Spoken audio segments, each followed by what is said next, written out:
May bago po ngayon sa Intramuros, Maynila na pwede niyo pong puntahan ngayong summer vacation, ang e-chariot sa ulat ni Trisha Zafra.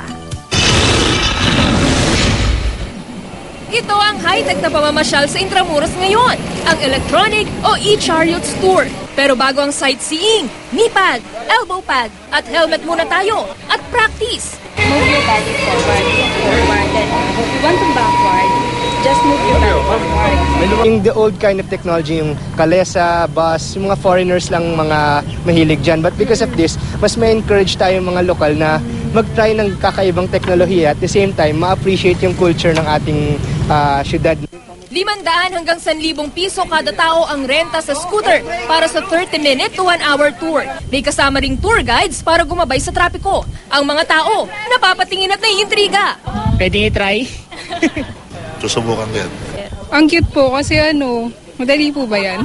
Dahil sumusunod sa galaw ng katawan nitong scooter, para lang ba ako lumilipad o sumasayaw habang namamasyal? Kaya naman, kakaiba talaga ang experience na to. Hindi ako more mag-bike, tapos biglang, two wheels na vehicle. Nakakatakot para sa akin. Pero yun, after na-try ko, mga 1 minute, nagulat ako, wow, parang andali It's very really excellent experience with such a machine.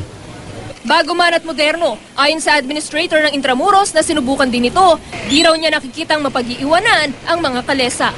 Sir, do you see this competing with our kalesas?